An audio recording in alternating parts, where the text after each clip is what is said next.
Welcome to Availity Plugged-In, a video series that we created to help you plug into our culture, our products, and some of the things we have going on here at Availity.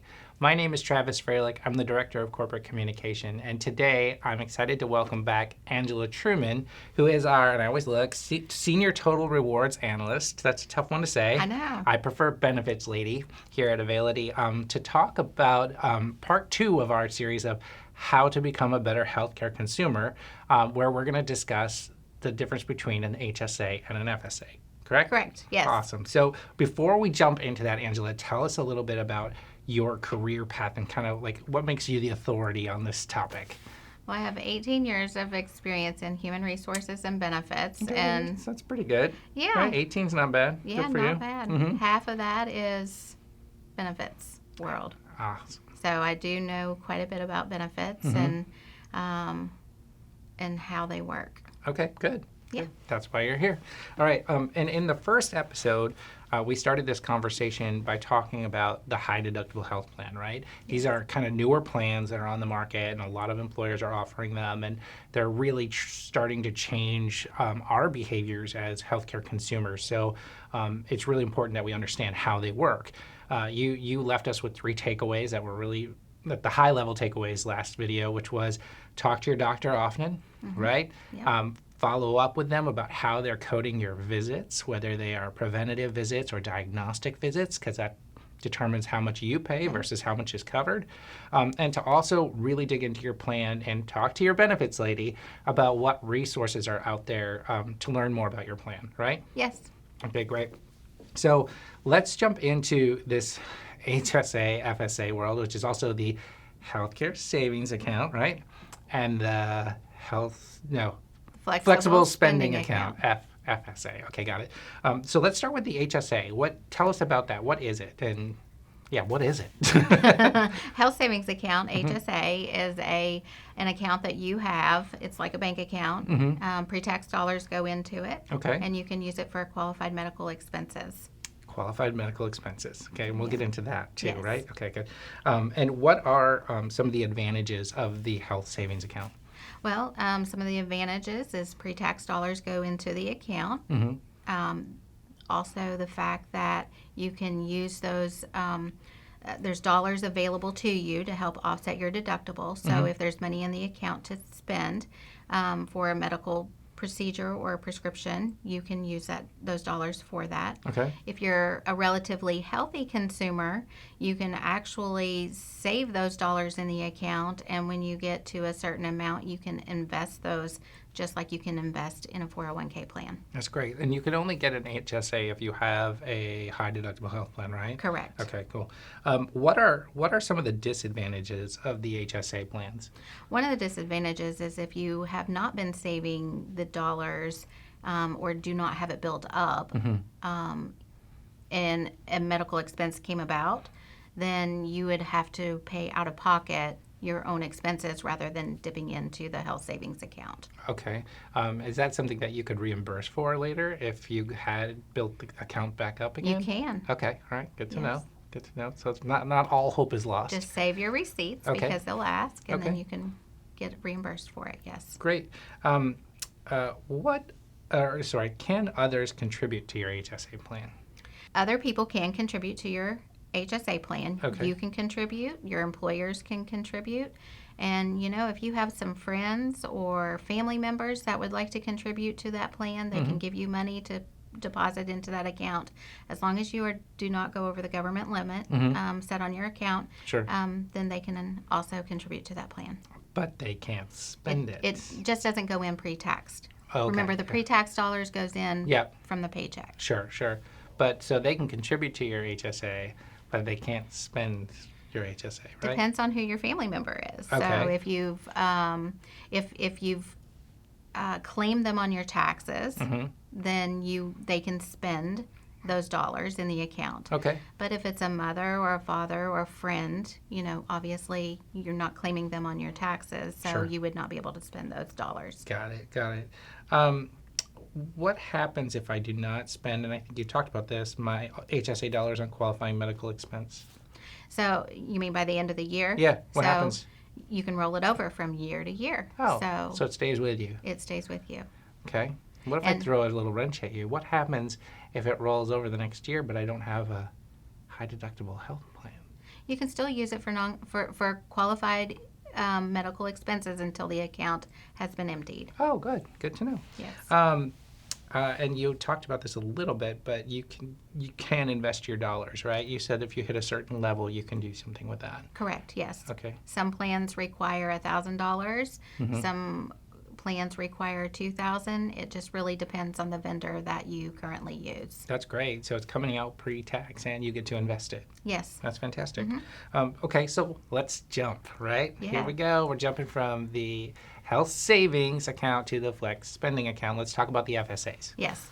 So you have two different types of FSAs. One is a healthcare FSA, and the other one is a limited purpose FSA. Okay. Both of them. I did not know there were two. So both of them are same concept as an HSA. So Okay. pre-tax dollars in the account, you can use them for qualified medical expenses. Okay, which I think is different, right, with the FSA than HSA, or is it the same? It is the same, Okay, all right. with the exception of the limited purpose. The limited purpose, if you have a high deductible health plan, it automatically becomes limited, meaning that you can only use those dollars for dental and vision expenses. Got it.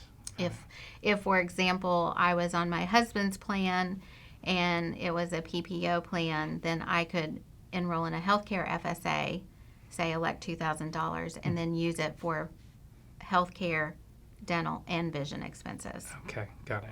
I think Yes. I got it. All right. So can I charge or change my annual FSA election amount? The only time you can change an FSA election amount is during a qualifying event, which Okay. is like if you get married, you Right. get divorced, you have a baby, those types of things are considered qualifying events. Okay. Or during your annual benefit enrollment. Okay. All right. Well, I think I got that. Yeah. I hope I got that. Let's see. And then what does it mean, because you hear this a lot with these plans, to use it or lose it? Does that apply to both? It only applies to the flexible spending accounts. Okay. All right. And so that means if you elect $2,000 at the beginning of the year, you need to make sure that you use those dollars by December 31st of that year. Okay. Got it. And what qualifies as an expense under the FSA plan? I think you talked about it a little bit, Yep. but can you expand on it a little bit? Yeah. So on just the FSAs. Yep. So FSAs is very similar to HSAs, same concept. You can use it for qualified medical expenses such as medical, dental, vision expenses. So if you want to get LASIK eye surgery, you can use it for that. Maybe Okay. you have a big procedure with your mouth for dental dental procedure. Those can be expensive. You want to make sure that you budget for the amount of money that you're going to spend on those expenses. Things like your copay or the amount that you pay at your doctor's office visit, prescription costs. Sure. If you have money in that account, you can use that money for those expenses. Okay. You can use it for sunscreen. There's a whole list out there. Sunscreen's important. IRS.gov Okay. has if you type in qualified medical expenses, Right. IRS.gov does have the full list. It's a full list. Okay. Yes. Cool. It's And a huge list. I do buy sunscreen. Lots Yes. of that. Yes. So are there fees associated with these accounts, Angela? So FSA does have a fee, but your employer typically covers that cost. And then on your HSA, you probably won't even notice that a fee is being charged to your account, but there is a small nominal fee On the HSA? on the HSA. Okay. Yes. All right. Great. So let's find out how much I learned. You Okay, ready? We're going to I'm play a ready. little game. Angela is going to put some scenarios out there or ask me a few questions related to HSA and FSA to see how much I learned. So there's a Okay. chance I will get these wrong. Okay. All right, All right. Travis. So if you currently have an HSA account, Yep. can your mother contribute to that account?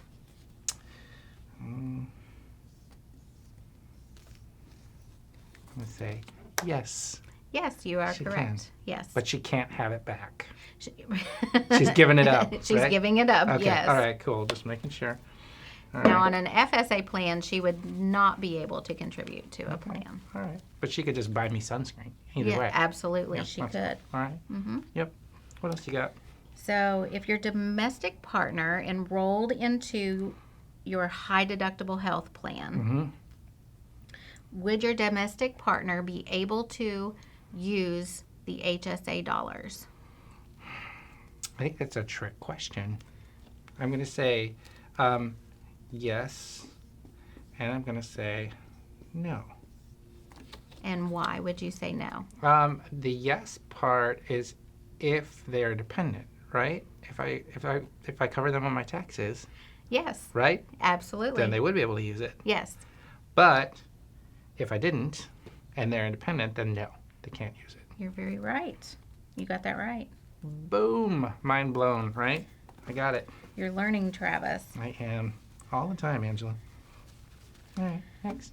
Okay, so can you use your HSA dollars on prescriptions, and then the dollars that you spend at the pharmacy, do those get applied to your high deductible health plan? Deductible. High deductible health plan deductible. Say that 3 times I know, fast. right? I'm going to say. I'm going to say yes and yes. And the reason? The reason for it's because it's a qualifying medical expense, right? Yes. So that's the first one. Yes. And the second one is just a nice to have. Cool. Well, because it's attached to your high deductible health plan, Uh-huh. any expenses that you do pay Out of pocket. get applied to that or- deductible. And that counts as an out-of-pocket expense when it comes out of your HSA or FSA. Yes. Got it. Yes. Okay. Well, that was HSA, right? HSA. Okay, HSA. Don't want to misspeak. All right. Next. Can you change your FSA anytime throughout the year?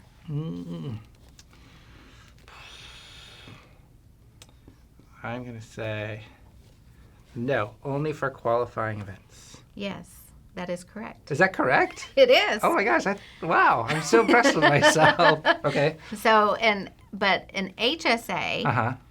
can you change it anytime throughout the plan year? Yes. Yes. Well, I'm just guessing because it seems like there's an opposite answer that needs to be said there. But yes, It okay, is, yeah. yes. So Okay. if you were contributing, say, $50 a paycheck Sure. on your HSA, Yeah. then if you wanted to increase it or decrease it at any time throughout the plan year, Sure. you can do that. Oh, that's great. Yeah. And that would, like, if you know, like, a health event is going on or something, you can shift some dollars that way then. Yes. Okay, that's great. Pre-tax. Yes. Sweet. Okay, cool. Well, I feel like I've learned something here today. Angela, thank you for coming by and talking to us about the FSAs and HSAs. And to all of you, thanks for watching this episode of Availity Plugged-In.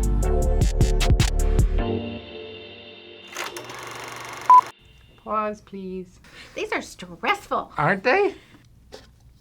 Will this be the best take ever? Mm. Not a prayer. That's hilarious.